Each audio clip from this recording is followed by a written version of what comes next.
road was empty when she stepped out of the taxi. Headlights cut through the darkness of the Nuevo Laredo highway, illuminating an 18-year-old woman standing still on the asphalt. She didn't wave, she didn't turn back. She simply stood there, motionless, as if frozen in place. A photograph was taken in that moment, one image that would soon spread across social media and become the final confirmed record of Debany Escobar alive. Minutes later, she vanished. Nearly 12 days later, police arrived at the Nueva Castilla motel after staff complained of a strong, unbearable odour coming from an abandoned restaurant on the property. The area had already been searched multiple times. Drones had flown overhead. Search dogs had been deployed. But one structure had been overlooked entirely, an underground water cistern hidden behind a tall concrete wall topped with barbed wire. When officers peered inside, they found her. Debany's body lay face down, 14 feet below ground, submerged in water. Her remains were badly decomposed after nearly 2 weeks in the heat. She was identified by her clothing and a necklace. Nearby were her shoes and a tissue showing signs of insect activity. In a neighbouring cistern, investigators would later find more of her belongings scattered separately. Keys, a small bag, a phone case, sanitizer, and a lighter. Additional items, including a bra, face mask, purse, and fabric fragments, were discovered in a tunnel connecting the tanks. The discovery raised immediate questions, but to understand how she ended up there, investigators had to trace her final night step by step. On the evening of April 8, 2022, Debany went out with 2 other young women. One was Sarai, a friend she had known for only a few months.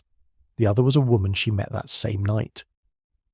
Around 11 p.m, the 3 ordered a rideshare taxi and travelled into central Monterrey. They stopped briefly at a store to buy vodka before heading to parties in the area. Surveillance footage from the shop showed them laughing, alert, and appearing sober. After visiting a few locations, they decided on a party at a venue called El Diamante in the Quinta area. Another rideshare was ordered, and they were dropped off around 1:20 a.m. The driver's name was Juan David Cuellar. As they exited the vehicle, one of the women saved the driver's contact information in case they needed a ride later. Inside the venue, they joined a group of young men and entered together. 10 minutes later, cameras outside the building captured Debany leaving the party alone and walking toward an outdoor pool area. 4 men passed her, turning back to look.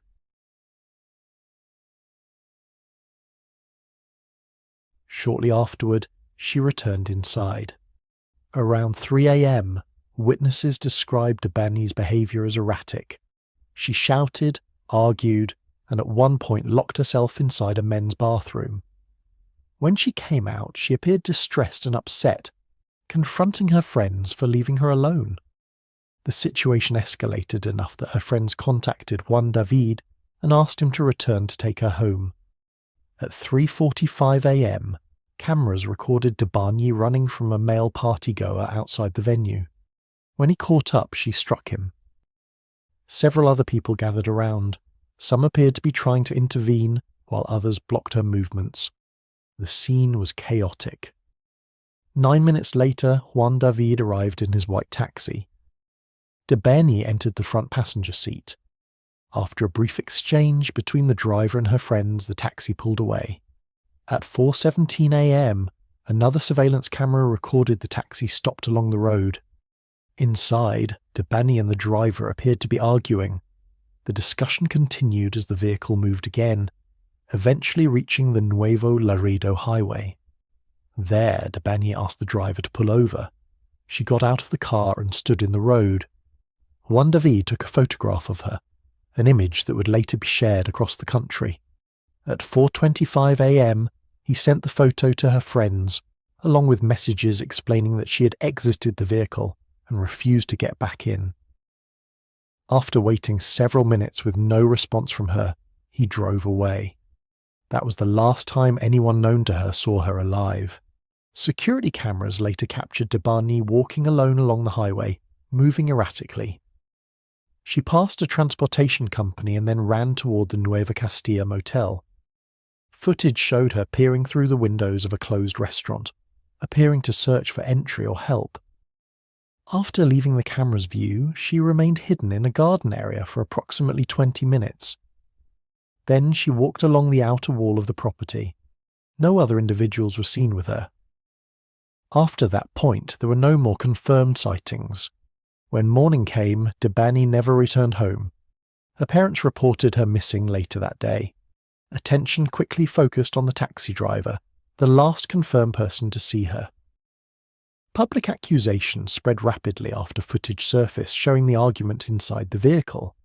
The driver denied wrongdoing, stating that Debani had been aggressive and incoherent, and that he had been unable to obtain her address or contact information. For 12 days, volunteers and authorities searched the area. During that time, several other women were also found dead in the same region. On April 21st, Debani Escobar was finally recovered from the cistern, just 30 feet from where she was last recorded on camera. An initial official statement suggested she had fallen into the tank accidentally.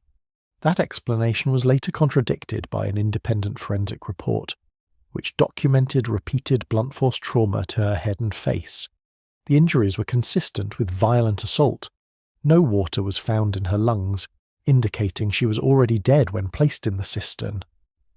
Debani Escobar was 18 years old. Her death became one of the most widely shared and discussed cases in Mexico, igniting protests across the country and drawing attention to the growing number of women disappearing and being murdered every year. Her killer has not been identified.